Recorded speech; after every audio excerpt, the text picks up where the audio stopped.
sanai ulung ami tebelai. Listen sanai ulung ami tebelai. Hele ha ha he. Ayo ayo oh le le le oh rai le.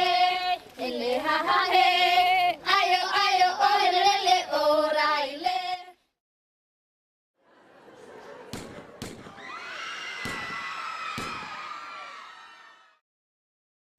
Et il y a des choses qui ont qui sont survenues dans le passé, et puis il y a des haines qui ont été rassemblées, etc., et qu'on n'a pas eu le temps ni la possibilité d'exploser, d'être dépassé, de disparaître. Et chaque fois qu'il y a ces cycles de violence, ces choses-là se répètent.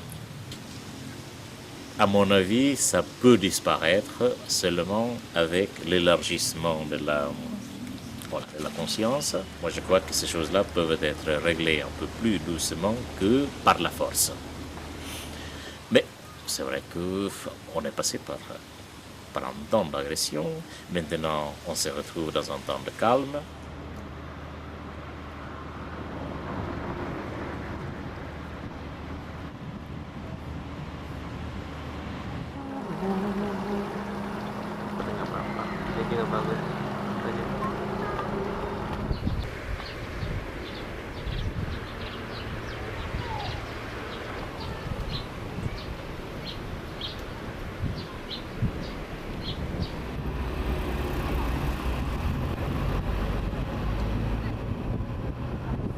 La légende raconte qu'un petit crocodile rêvait de vivre dans un grand espace d'eau et qu'un petit garçon rêvait de partir à la découverte de contrées lointaines. Ainsi, un jour, ensemble, ils partent dans l'immensité de la mer. Au bout du voyage, le crocodile, fatigué mais heureux d'avoir accompli son rêve, décide d'offrir son corps au petit garçon. Et par un miracle que seules les légendes s'autorisent, il grandit et devient une île sur laquelle le petit garçon peut vivre. C'est pourquoi l'île du Timor a la forme d'un crocodile. Le 20 mai 2002, un nouveau pays est né, Timor Lorosae. Avec à sa présidence Xanana Gusmão, le héros de la résistance contre l'oppression.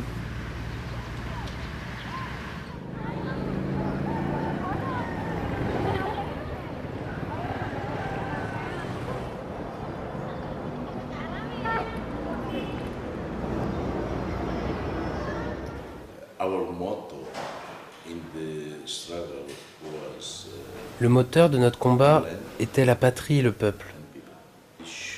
Nous avons libéré notre patrie et maintenant, il nous reste à libérer notre peuple.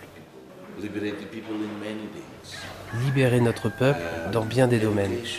L'éducation devra être la priorité.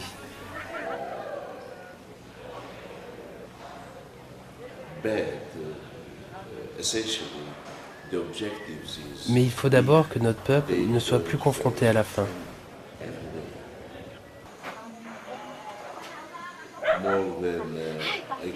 Plus de 70% de la population ne mange pas 3 fois par jour, ils mangent 1 fois par jour.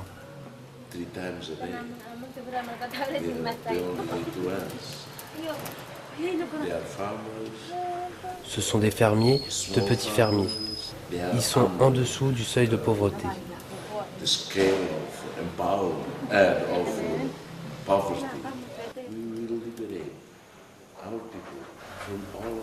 Libérés de toute cette misère, ils doivent avoir une maison décente, de la lumière, de l'eau, tout, des routes, des hôpitaux, transports, infrastructures.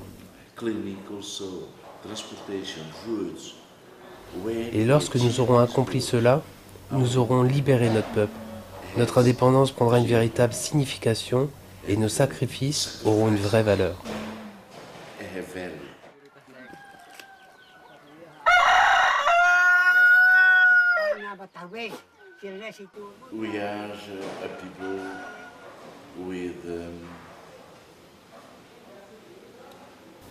Nous sommes un peuple formé de multiples générations. Quand nous parlons du besoin de plonger dans la spiritualité, nous pensons à l'âme, à notre âme.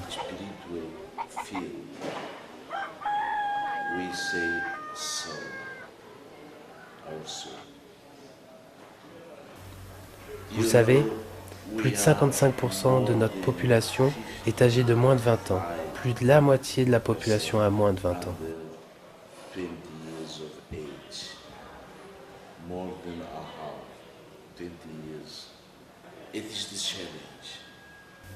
Et cela est un défi pour nous. Le défi qu'un jour, nous ne perdions pas notre âme en tant que peuple du Timor.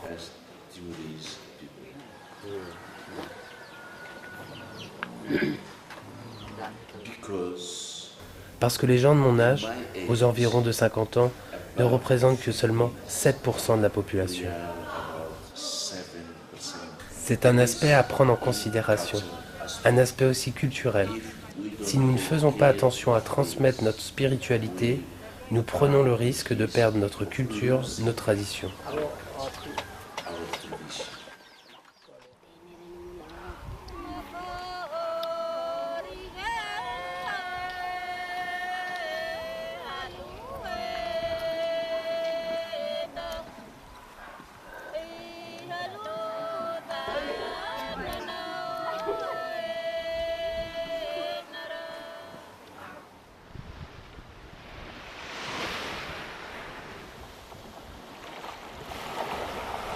Les villageois racontent qu'il y a fort longtemps, des hommes et des femmes sont arrivés de l'océan et se sont installés dans les montagnes. En souvenir de ces ancêtres pleins de courage et de volonté, venus du large à la recherche d'une terre d'accueil, leurs descendants ont créé des statues les représentant.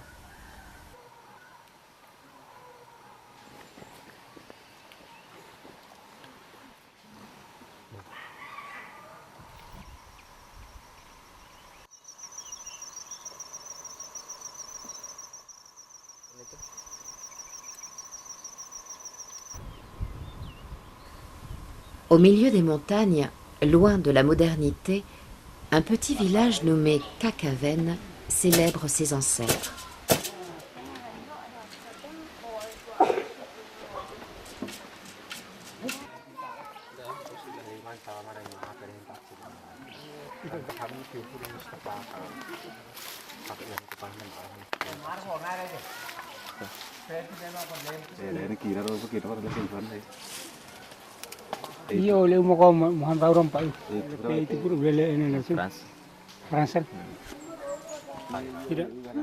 Je n'ai pas peur que les traditions disparaissent.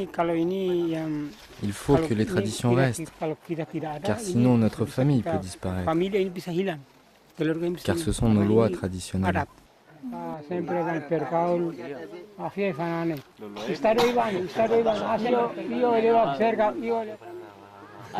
Et si nous ne respectons pas ceci, la nature peut nous détruire, nous ensevelir. C'est elle qui a le pouvoir.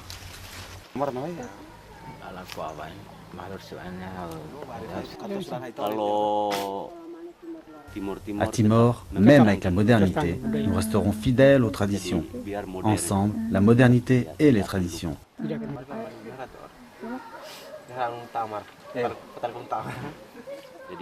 Pas seulement un seul dogme.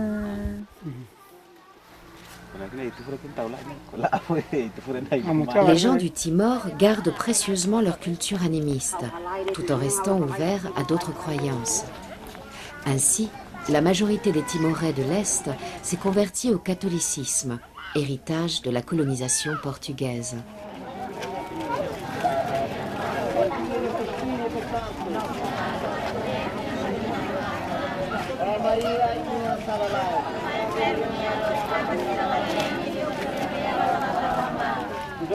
Sagrado coração de Jesus. Nós temos confiança em vós. Jesus, ai,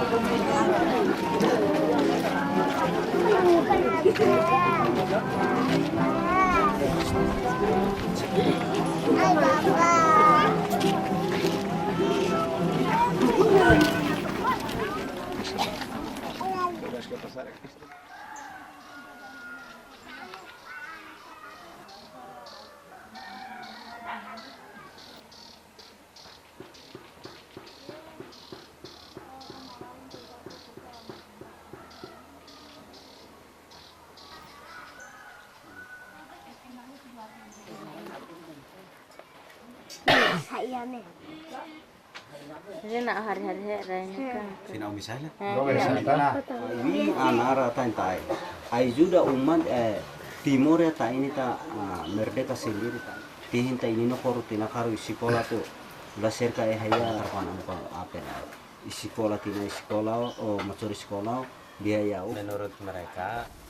D'après eux, l'ensemble des croyances du peuple vient de deux côtés.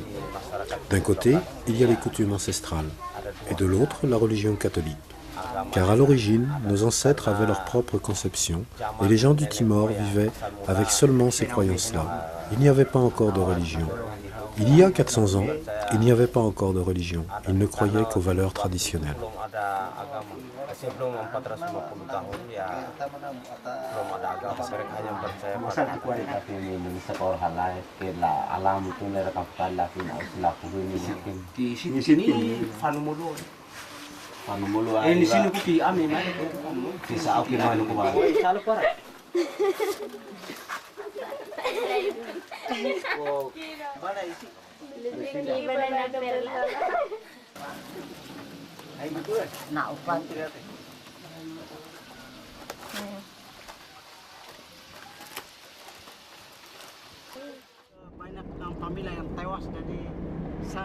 Dans un autre lieu, plus proche de la modernité, à Dili, capitale du Timor-Leste, un jeune homme parle de l'animisme.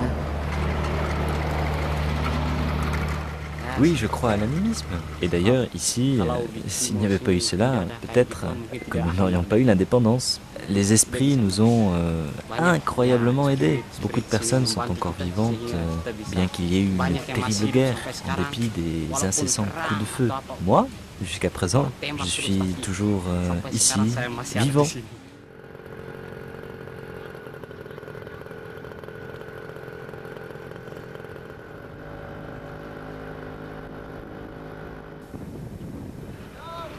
À Dili, le président Xanana Gusmao a installé ses bureaux dans un ancien bâtiment incendié qu'il a surnommé Palais de Cendres.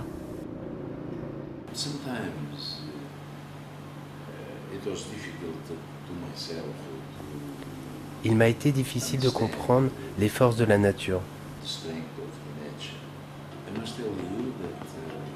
Je dois vous dire qu'au début, beaucoup de personnes croyaient en elle. Des gens dépendaient de la nature, de leurs croyances. Nous avons perdu beaucoup de gens. D'autres continuent à vivre avec leurs croyances, ou grâce à elles, aidés par elles.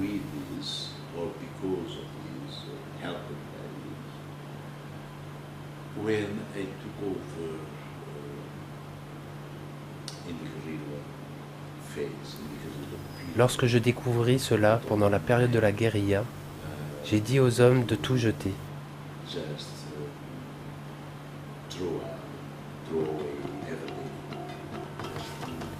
De commencer à être plus conscient du côté militaire, des techniques, des moyens militaires.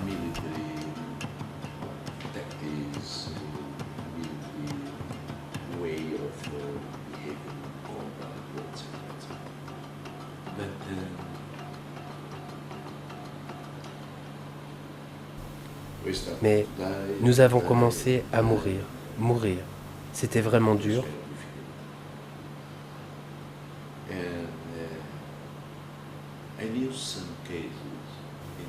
Et j'ai découvert des cas où les balles ne pouvaient tuer nos gens. C'était difficile à croire, ces phénomènes surnaturels.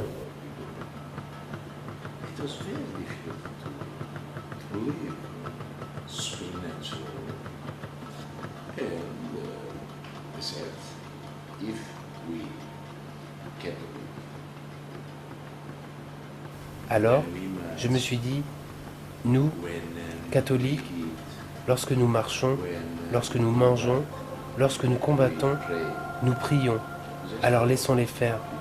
Juste laissons-les croire à quelque chose.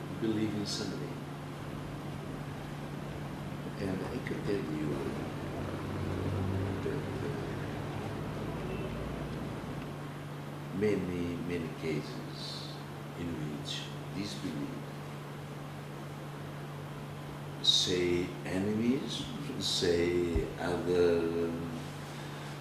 Et je peux vous dire que leurs croyances, qu'on les appelle animisme ou par d'autres noms, pouvaient aider notre peuple et nos soldats à survivre. Et ces phénomènes se sont réellement passés.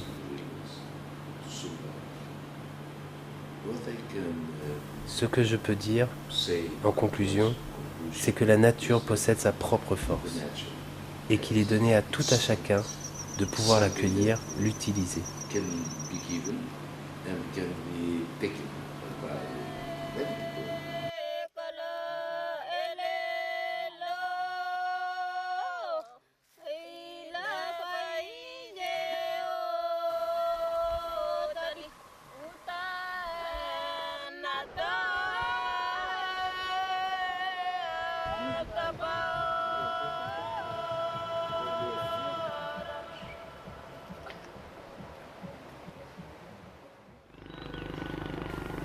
La reconstruction de ce nouveau pays passe aussi par le pardon.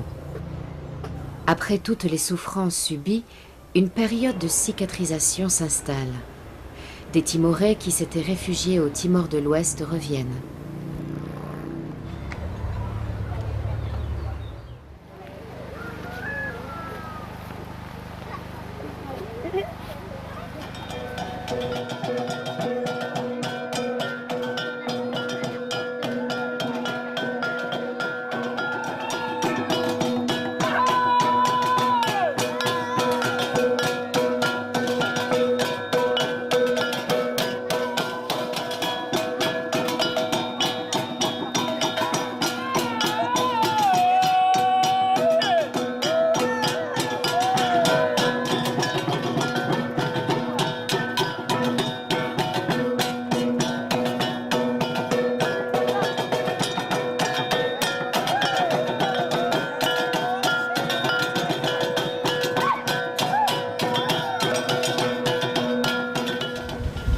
Ici, à Timor, le pardon comme la justice sont aussi des dimensions de la vie, des dimensions très importantes pour la réconciliation, pour la réintégration de l'homme avec soi-même et avec l'autre.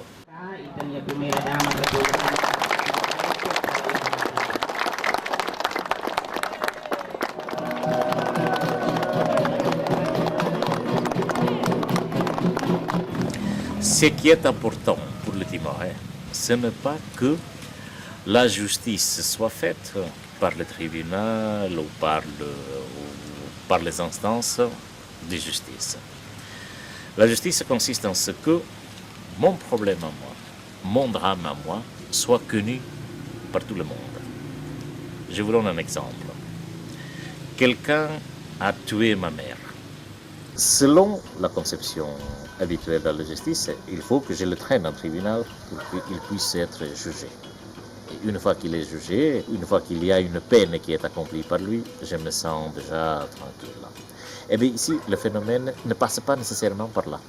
Mon intérêt à moi, où je me sens vengé, du moment où sa faute à lui, ou son crime, ou le crime commis par lui, qui était méconnu de tout le monde, que ce crime soit connu par tout le monde. Une fois que ce crime est connu, je me sens déjà bien. Qu'il soit traîné au tribunal ou non, ça m'est égal.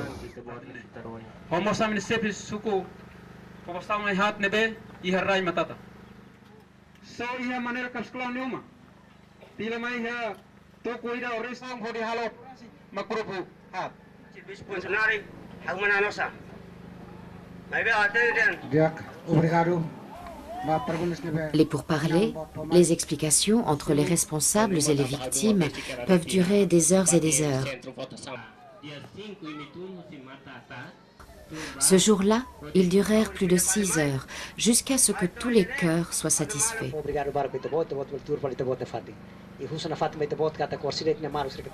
Un cercle d'anciens se tient au centre de la réunion. Ils veillent à la bonne marche de la réconciliation, tout en se chargeant du cérémonial. D'ailleurs, cette justice est une vieille tradition timoraise. Lors de conflits entre clans, les Timorais ont l'habitude d'organiser des réconciliations. Lorsque les délits sont plus sérieux, comme les meurtres, ils passent devant la justice officielle. C'est une justice de réparation qui restaure. Les pourparlers tombent d'accord sur la réparation à accomplir pour les accusés. Dans le processus de réconciliation que nous voyons là, ce sont des responsables d'actes répréhensibles qui reviennent de Timor-Ouest et sollicitent la commission. La commission aide à leur réintégration.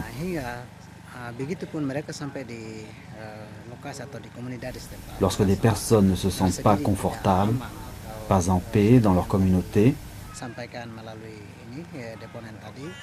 comme un des accusés qui disait que les gens se moquaient de lui, le raillaient.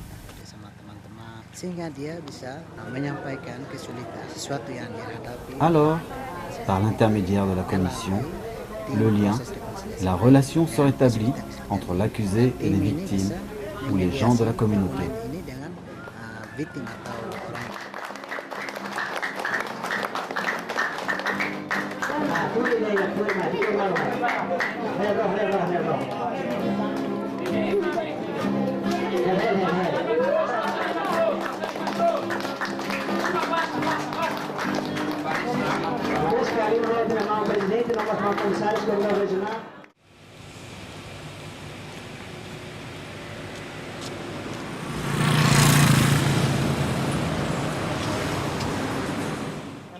Avant, c'était la prison de l'armée indonésienne. Et maintenant, c'est le centre des droits de l'homme.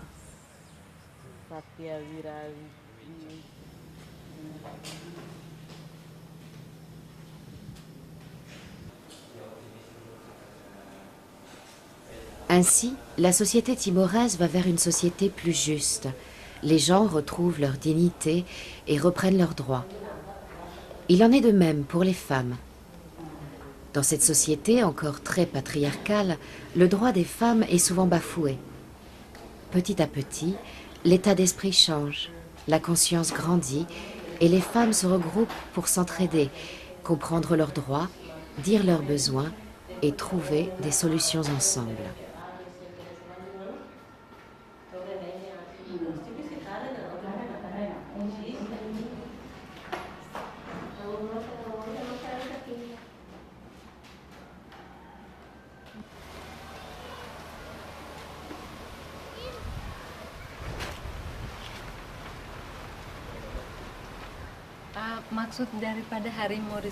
Le nom de notre organisation, Hari Morris Fung, est Antetum, notre langue nationale. Et cela signifie construire une vie nouvelle. En fait, notre engagement est d'améliorer la vie des femmes en leur donnant des connaissances élémentaires solides. Notre organisation a été créée en 2001 lorsque nous nous sommes rendus compte que le pourcentage d'analphabètes était très élevé ici pour les femmes de la région de Laoutem. Et donc, nous avons créé un programme d'alphabétisation pour les femmes.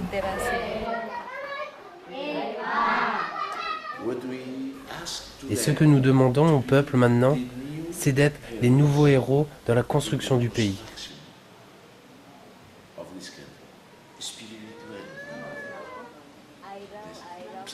C'est un sentiment spirituel très fort. Je suis le prolongement, la continuité de mes parents, de mes grands-parents. Ils ont combattu de toute leur force et de tout leur courage. Je dois aussi me battre maintenant, me battre pour développer ce pays. Ce n'est pas quelque chose qui dit seulement « vous devez travailler, trouver un emploi, gagner de l'argent ». Non. C'est quelque chose de plus qui nous guide, qui nous donne de la force, du caractère, la force de lutter. Lutter signifiant affronter tous les obstacles, toutes les difficultés, tous les défis.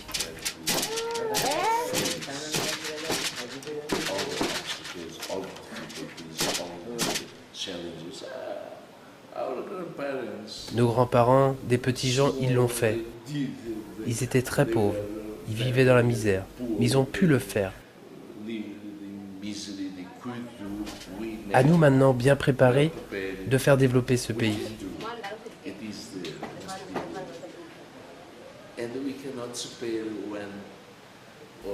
La vie n'est pas que matérielle, elle est aussi spirituelle. Nous ne pouvons pas séparer ces deux aspects de la vie, et cette combinaison entre spiritualité et matérialité donne aux gens plus de confiance. Ele ha ha he,